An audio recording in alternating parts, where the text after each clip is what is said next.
तो देश भर में कोरोना के मामले बेतहाशा बढ़ते जा रहे हैं, 1.25 लाख के भी पार हो चुके हैं और एक अलार्मिंग सिचुएशन है। लेकिन राज्यों के हालात क्या हैं और राज्यों के हालात जिस तरीके से बिगड़ते जा रहे हैं उस हिसाब से क्या रणनीति राज्य अपना रहे हैं। आज हम बात करेंगे हिमाचल प्रदेश के मुख्यमंत्री जयराम ठाकुर से, क्योंकि हिमाचल में भी मामले लगातार बढ़ते जा रहे हैं। हमारे साथ इस वक्त जयराम ठाकुर जी मौजूद है। बहुत बहुत स्वागत है सर आपका आज तक पर। जी धन्यवाद, नमस्कार सर। अगर मामलों की बात करें पिछले 24 घंटे के, तो 720 मामले सामने आए हैं और 8 लोगों की जान गई है। ये शुक्रवार का आंकड़ा है पिछले 24 घंटे का। मामले बढ़ते जा रहे हैं। आपके राज्य में स्थिति क्या है? क्या सिचुएशन अंडर कंट्रोल है? क्या आगे की प्लानिंग है आपकी? देखिए, स्वाभाविक रूप से ये पूरे देश के लिए चिंता का विषय है कि कोविड की रफ्तार इन दिनों में पूरे देश भर में सभी राज्यों में हम देख रहे हैं कि लगातार बढ़ रही है। और हिमाचल प्रदेश में भी इन दिनों में कोविड के मामलों में बहुत तेजी से जो है वो बढ़ोतरी हुई है, इसमें भी दो राय नहीं है। लेकिन चिंता का विषय सबसे ज्यादा ये है कि पिछली साल जब कोविड बहुत तेजी से जब फैल रहा था, लेकिन रफ्तार इतनी तेज नहीं थी उसके बावजूद भी। अब की बार जो है ये रफ्तार बहुत तेज है। इस वायरस का स्प्रेड बहुत फास्ट है, ये अनुभव किया गया है अभी इन दिनों में। और जहां तक हिमाचल प्रदेश की बात है, और हिमाचल प्रदेश में भी हम देख रहे हैं कि एक्टिव केस जो है हमारे लगभग 4,500 से पार हो गए हैं। और ये भी हमारे लिए चिंता का विषय है कि इन दिनों में जो हमारे जो डेथ का नंबर जो है वो भी लगातार बढ़ता जा रहा है। हर रोज 5-7 केस ऐसे डेथ के आ रहे हैं। तो लगभग 1090 हमारे हिमाचल प्रदेश में टोटल डेथ अभी तक हुई है। जहां तक टोटल केसेस हिमाचल प्रदेश में हुए हैं तो वो 68,000 के लगभग हिमाचल प्रदेश में टोटल अभी तक केसेस आए हैं जी। लेकिन फिर भी हम हिमाचल प्रदेश में कोशिश कर रहे हैं कि इसको अब हैंडल किया जाए प्रॉपरली, ताकि स्प्रेड जो है उसको भी रोका जाए। और उसके साथ साथ में दूसरा पार्ट ये है कि हिमाचल प्रदेश में जो हमारे पेशेंट जो है, चाहे वो होम आइसोलेशन में है चाहे वो हॉस्पिटल में एडमिट है, उनके स्वास्थ्य के बारे में थोड़ा फोकस होकर के हम काम कर सके, ताकि उसमें उनकी जान को बचाया जा सके। ये हमारी कोशिश है। ये आपने सही कहा, क्योंकि अगर इसको 2020 से कंपेयर करें तो यकीनन कि मामले बढ़ भी रहे हैं। और ऐसे में जब हमारे पास वैक्सीन है, हमीरपुर का जो मामला आया है उसको लेकर आप क्या कहेंगे? क्योंकि वैक्सीन दी जा चुकी थी, बावजूद इसके डॉक्टर कोरोना पॉजिटिव पाए गए हैं। इसके अलावा स्कूलों को लेकर क्या फैसला? 21 तारीख तक फिलहाल आपने कहा है कि बंद करने का फैसला लिया गया है, लेकिन बोर्डिंग स्कूल्स भी बहुत है हिमाचल में, उसके बारे में बताइएगा।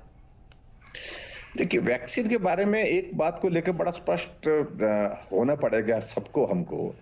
आदरणीय प्रधानमंत्री जी ने भी जो वीडियो कॉन्फ्रेंस अभी मुख्यमंत्री के साथ अभी हाल ही में भी की है और पीछे भी जो की थी, उसमें 2-3 चीजों को लेकर के बातें बड़ी स्पष्ट कही है कि वैक्सीन का अभिप्राय ये नहीं है कि ये आपका एक ऐसा हो गया कि उसके बाद आपको कोविड पॉजिटिव होने की कोई संभावना ही नहीं, ऐसा नहीं है इसमें।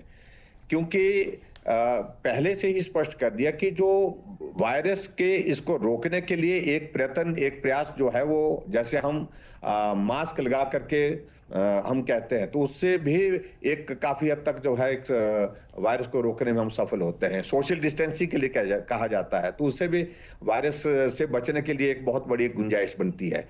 उसी तरह से ही इस वैक्सीन को भी लेना चाहिए हमको, कि वैक्सीन भी एक माध्यम है जहां आपको इस वायरस से बचने की गुंजाइश और ज्यादा जो है वो उपलब्ध होती है। तो यही सोचने की बात है। वैक्सीन का अभिप्राय ये नहीं। और दूसरी बात, बड़ी स्पष्ट शब्दों में बात कही गई है कि वैक्सीन का मतलब ये नहीं है कि ये बिल्कुल इस तरह से हो गया कि एक बार वैक्सीन लग गई उसके बाद होगा ही नहीं। तो इसका मतलब तो सर सीधे तौर पर फिर यही समझा जाए कि कहीं ना कहीं लापरवाही है, जिस वजह से मामले फिर बढ़ते जा रहे हैं। स्वाभाविक रूप से एक बात मान करके चलना पड़ेगा हमको कि देखिए, गंभीरता शुरू के दौर में पिछले साल जब कोविड शुरू हुआ तो बहुत ज्यादा थी जी। लोगों का कोऑपरेशन भी, पीपल पार्टिसिपेशन, लोगों का सहयोग उसमें बहुत ज्यादा था। लोगों ने मास्क घर से बना, मतलब अपने घर में कपड़ा लेकर के बनाए, वो बांटे। लोगों ने राशन जहां देना था वो राशन बांटे। जहां उन्होंने खाना देना था गरीब आदमी को, जहां लॉकडाउन के दौरान, वो उसमें मदद की। अब की बार हम थोड़ा इस बात को देख रहे हैं कि लोगों में वो गंभीरता रही नहीं, और जो जिस तरह का पार्टिसिपेशन उनका जो पहले 1 साल पहले होता था उसमें कमी आई है। बिल्कुल। और दूसरी बात, सबसे बड़ी पेशेंस बात भी जो कहीं ना कहीं बिल्कुल लूज करते जा रहे लोग। और सर सबसे बड़ी बात तो ये है कि देखिए आप उस राज्य के मुख्यमंत्री हैं जो एक बहुत बड़ा टूरिस्ट स्पॉट है। हमने देखा था कि पिछले दिनों थोड़े से अगर मामले कम हुए थे तो लोगों ने तुरंत से घर से बाहर निकलना शुरू कर दिया, लोग टूरिस्ट स्पॉट पर जा रहे थे। जाहिर सी बात है कि यहाँ पर अगर कहीं पर कम होते हैं मामले तो लोग हिमाचल प्रदेश की तरफ जाएंगे, खासतौर पर गर्मियों में फेवरेट डेस्टिनेशन रहता है। तो ऐसे में आप लोग क्या एहतियात कदम उठा रहे हैं? स्वाभाविक रूप से हिमाचल प्रदेश एक टूरिस्ट डेस्टिनेशन है। बड़ी संख्या में लोग हिमाचल प्रदेश में इन दिनों में इस सीजन में आते हैं और अभी आना भी शुरू हुए। पिछले साल का हमारा टूरिस्ट सीजन जो है, हमारा टूरिज्म का बिल्कुल ही तबाह हो गया कोविड के कारण। और अब की बार एक उम्मीद के साथ हम बैठे हैं, और अभी भी हम देख रहे हैं कि हिमाचल प्रदेश में टूरिस्ट का फ्लो काफी बड़ा है, काफी तेज है अभी as compare to other state जो है। अभी तक भी हिमाचल प्रदेश में लोग आ रहे हैं, घूम रहे हैं, लोग रह रहे हैं। हमने अभी तक इस बात को सोचा है कि बिल्कुल अगर हम सख्ती कर देंगे तो हमारी टूरिज्म इंडस्ट्री एकदम बैठ जाएगी, और बहुत सारे लोगों को हिमाचल प्रदेश में जो एक रोजगार का जरिया टूरिज्म के माध्यम से मिला है, तो वो भी जो संकट में पड़ जाएगा। फिर से इकोनॉमी को बचाना बहुत जरूरी है। तो एक तो ये बात है कि हमने उसमें तय अभी ये किया है कि जो एसओपी जो होटलियर एसोसिएशन और उनके साथ जो हमने मिलकर के जो तय किया है, उनको जो हमने जो डायरेक्शंस दी हैं, उसमें हमने कहा कि कतई भी गलती नहीं होनी चाहिए, कोई भी कोताही नहीं होनी चाहिए। लेकिन टूरिस्ट को रोकना मुझे लगता है कि उचित नहीं होगा अभी फिलहाल। नहीं, लेकिन फिर भी सर किसी तरह की एहतियात, क्योंकि जैसे लाहौल स्पीति में ये मैंडेटरी कर दिया गया है कि 72 घंटे की आपकी कोविड नेगेटिव रिपोर्ट होनी चाहिए, लेकिन इसके अलावा शिमला, हमीरपुर, मंडी, तमाम ऐसे इलाके हैं, वहां के लिए किस तरह की गाइडलाइंस आप लोग जारी कर रहे हैं? नहीं, उसमें हमने बिल्कुल एसओपी जो जारी की है, उस एसओपी के मुताबिक जो है, जो टूरिस्ट वो आएगा और वहाँ होटल्स वगैरह में जहां भी उनका जाना आना होगा, तो वहां निश्चित रूप से इस बात को तय किया है कि वो एसओपी का पालन करें। और एसओपी का पालन करने के साथ साथ में फिर हम सारी चीजों को लेकर के जो है उनको जो सुविधा दे सकते हैं घूमने फिरने के लिए, वो सारी चीजें होटल वाले मैनेज कर रहे हैं। लेकिन मामले जी लेकिन फिर भी ऐसा अभी तक भी मुझे लगता है कि निर्णय करना वो बहुत कठोर हो जाएगा, बहुत सख्त हो जाएगा अगर हम टूरिस्ट को बिल्कुल ऐसे कह देंगे कि आपको जो है वो हिमाचल प्रदेश में आने से पहले टेस्ट करके आना पड़ेगा। तो ऐसे में बहुत ज्यादा फिर टूरिस्ट नहीं आएगा, ये पक्की बात है जी। लेकिन सर बड़ी बात तो यही है ना कि मामले लगातार बढ़ते जा रहे हैं। देखिए जो सरकार, केंद्र सरकार की तरफ से भी क्लियरली गाइडलाइंस हैं, जो कहा जाता है कि, और बहुत सारे राज्य ऐसे भी हैं जहां पर पहले से ही ये कहा गया, चाहे वो नाइट कर्फ्यू की बात हो या फिर वीकेंड लॉकडाउन की बात हो। हिमाचल प्रदेश में वापस से वही क्वेश्चन इसलिए कर रही हूं क्योंकि सख्ती की जरूरत आपको लगती है या नहीं, पहली बात ये बताइएगा। और दूसरी बात, अगर टूरिस्ट आते हैं तो जिस एसओपी का जिक्र आप कर रहे हैं, जरा उसको विस्तार से हमें बता दीजिए। नहीं, एसओपी में बड़ा स्पष्ट किया है कि टूरिस्ट जहां जिस होटल में चेक इन करेगा, उस होटल वाले की जिम्मेवारी है कि कोई भी जो टूरिस्ट वहां पर चेक इन करेगा और उसके बाद उसमें उनके वहां पर कहीं किसी को लगता है कि सिम्टम की बात है इस तरह की, तो तुरंत जो है वो रिपोर्ट करेगा। और उसके बाद जो मास्क पहनना, सोशल डिस्टेंसिंग और सारी चीजों को लेकर के जो वहां पर वेटर हैं वो भी उसी एसओपी के तहत जो है काम करेंगे। और सारे सिस्टम में जो है इसको जो है वो सैनिटाइज करके जो हो करके जो है वहां पर जो फैसिलिटीज उनको देनी है, वहां पर रूम सर्विस देनी है, उन सारी चीजों के लिए उस तरह से काम करेंगे। लेकिन अभी तक हमको ये लग रहा है कि अगर हम टूरिस्ट को बिल्कुल आने के लिए रोक देते हैं, टूरिस्ट की एंट्री बंद कर देते हैं, तो टूरिज्म इंडस्ट्री में बहुत बड़ी एक नाराजगी भी होगी, निराशा भी होगी। लेकिन आपकी बात ठीक है कि हमारे लिए बहुत बड़ा संकट है कि ऐसी स्थिति में एक तरफ कोविड के मामले बढ़ते जा रहे हैं और एक तरफ जो है ये इकोनॉमी को सरवाइव करने के लिए जो है ये भी हमको तो बैलेंस करना पड़ेगा, हमको तो संतुलन की आवश्यकता है। इकोनॉमी भी हमारी सरवाइव करे और बेरोजगार जो लोग हैं जिनको रोजगार मिला है उनको उनका रोजगार भी कायम रहे, और उसके बाद दूसरा है कि जान भी सुरक्षित रहे। तो उसके लिए यही चीजें बहुत बड़ी मदद कर रही हैं, जिसका जिक्र आदरणीय प्रधानमंत्री जी ने इन दिनों में किया। विशेष तौर से उनका कहना बड़ा साफ था कि केसेस अगर बढ़ते हैं तो कोई चिंता की बात नहीं, एक तो जो है वो टेस्टिंग बढ़ानी चाहिए। हाँ। और दूसरी बात ये जो सावधानी इसमें जो है उसमें कड़ाई भी होनी चाहिए, उसमें कतई भी टेस्टिंग को लेकर। सर देखिए, कांगड़ा का अगर मैं जिक्र करूं, 165 मामले कांगड़ा में सामने आए पिछले 24 घंटे की बात करें। सोलन दूसरे नंबर पर, मंडी और फिर शिमला, और शिमला तो सबसे फेवरेट डेस्टिनेशन मानी जाती है। ऐसे में आपने कहा कि टेस्टिंग पर जोर होगा, टेस्टिंग ट्रेसिंग दोनों पर जोर होगा, इस पर भी बताइए। और वैक्सीनेशन कहां तक पहुंचा है हिमाचल प्रदेश की खासतौर पर अगर बात करें, क्योंकि प्रधानमंत्री ने इस पर भी जोर दिया है। जी, वही बात मैं कहना चाहूंगा कि एक तो सबसे बड़ी बात है कि पिछले कुछ दिनों में हमने देखा ही पूरे देश भर की एक स्थिति ऐसी है कि जो कांटेक्ट ट्रेसिंग की एक प्रोसेस रहती है, जिसको पिछले साल बहुत गंभीरता से लिया गया। अभी कौन आदमी कहां से आया, किसको मिला, कितनी देर मिला, और उसके कांटेक्ट में फिर जो आदमी आया उसका टेस्ट करवाने की, ये सारी प्रक्रिया पिछले कुछ दिनों में, पिछले कुछ अरसे से ढीली पड़ी थी, जब पूरे देश भर में कोविड के मामलों में गिरावट आई थी। और ऐसी स्थिति में कैजुअलनेस पूरे इसमें बढ़ती गई कि भी मामले कम हो रहे हैं, तो अब लगता था सब लोगों को भी अब खत्म हो गया। ऐसे में जो है वो एक बिहेवियर जो है वो चेंज हो गए थे लोगों का कोविड के प्रति। अब उसमें दोबारा गंभीरता लाने की आवश्यकता है, और उसमें एक तो जो है वो सबसे बड़ी बात है कि टेस्टिंग बढ़ाने की जरूरत, दूसरा ये है कि भी कांटेक्ट ट्रेसिंग की भी बहुत जरूरत है, और उसके बाद जो है वो कोई पेशेंट अगर पॉजिटिव आता है, चाहे वो होम आइसोलेशन में है, लेकिन उसकी तबीयत ज्यादा खराब ना हो, और उससे पहले उसको जो अगर ज्यादा तबीयत खराब हो जाती तो तुरंत उसको हॉस्पिटलाइज करके जो है उसको जो है वो क्लोज मॉनिटरिंग में रखा जाए, ताकि उसकी सर हिमाचल में खास तौर पर टेस्टिंग कितनी हो रही है ये भी जानना चाहेंगे आपसे। हिमाचल प्रदेश में हम पहले कुछ हमारे 8,000 तक मामले टेस्टिंग के चल रहे हैं इन दिनों में, 8 और 9,000।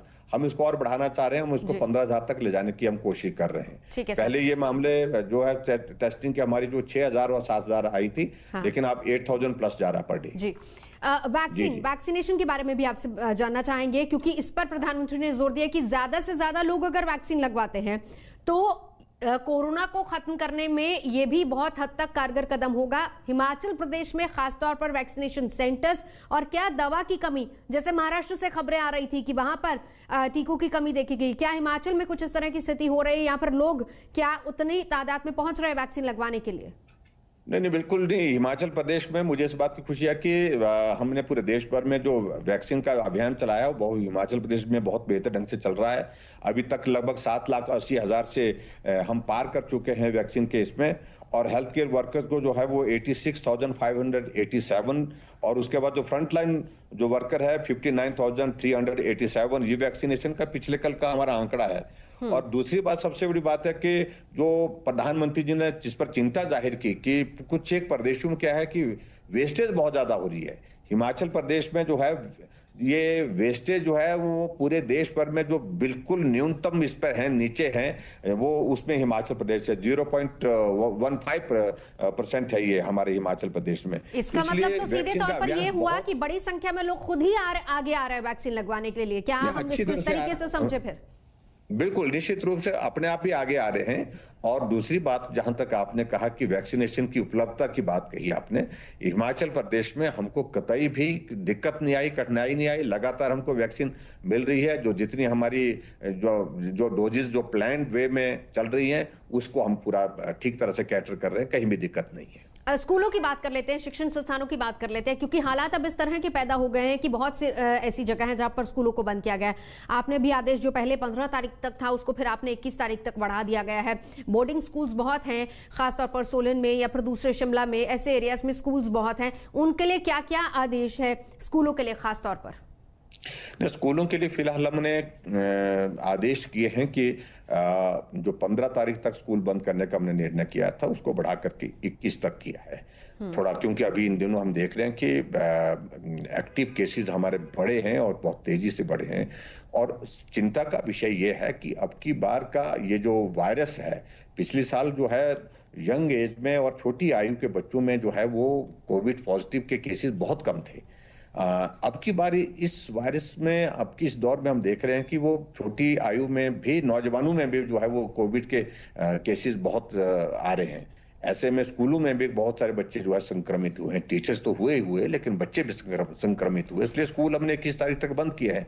जहां तक बोर्डिंग की बात है, बोर्डिंग स्कूल के लिए, उसके लिए हमने यही कहा है कि बोर्डिंग में जो बच्चे वहां पर आए हैं, जो टेस्ट के प्रोसेस में से होकर के जिनकी टेस्टिंग हुई है, वो लोग रह रहे हैं, जो बच्चे, वो बच्चे वहां पर बोर्डिंग में रह सकते हैं। लेकिन कोई अगर बोर्डिंग में रहते हुए कोई पॉजिटिव हो जाता है तो तुरंत जो है वो जिम्मेवारी बोर्डिंग स्कूल की उसकी होगी, वो चिंता करे। अगर उनके पेरेंट्स बच्चों के उनको घर ले जाना चाहते हैं, बेहतर हॉस्पिटल में ले जाना चाहते हैं, तो उनको बिल्कुल तुरंत इजाजत दी जाए कि उनका बेहतर ट्रीटमेंट जहां हो सकता है वहां पर करें।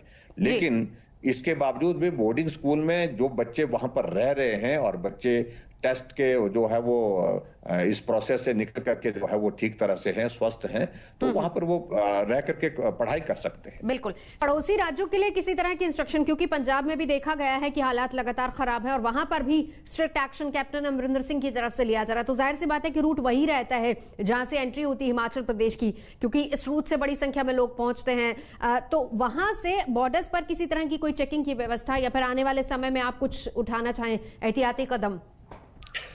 नहीं, अभी फिलहाल हम कुछ वक्त तक रुके हैं, कुछ दिन तक रुके हैं, इसलिए यही सोच करके रुके हैं कि जब बॉर्डर पर हम रोकते हैं तो आने जाने वालों को बहुत असुविधा होती है। पिछले साल हमने वो किया, लॉकडाउन के दौरान तो लॉकडाउन था, लेकिन अनलॉक फेज में भी हमने वहां पर एक सिस्टम ऐसे किया था, विदाउट चेकिंग हम किसी को हिमाचल प्रदेश में आने नहीं दे रहे थे। उसमें एक बात तो सही है कि कोविड के मामलों में हम कुछ रोकने में उसमें कामयाब हुए, लेकिन लोगों का आना जाना जो है वहां पर ये करना, तो उसके कारण लोगों को बहुत बड़ी असुविधा, बहुत लंबी कतार लग जाती है जब उनका हम वहां चेकिंग करते हैं, उनसे रिपोर्ट मांगते हैं, तो उसके कारण कठिनाई, असुविधा बहुत ज्यादा होती है।